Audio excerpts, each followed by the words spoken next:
ఈ వీడియోలో మనం రోజువారీ ఉపయోగించే కొన్ని స్మాల్ ఇంగ్లీష్ సెంటెన్సెస్ గురించి తెలుసుకుందాము. ఫర్ హూమ్ ఎవరికి,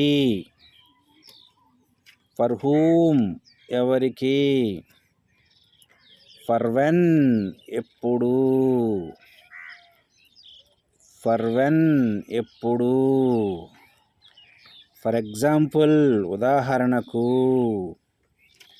ఫర్ ఎగ్జాంపుల్ ఉదాహరణకు, ఫర్ వాట్ దేనికోసము, ఫర్ వాట్ దేనికోసము, for you నీకోసము,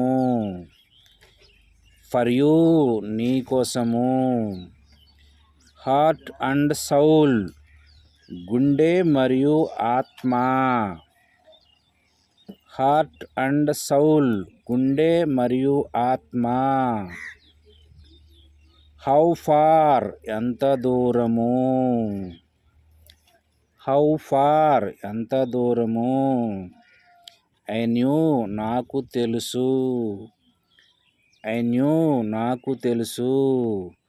thank you for watching this video.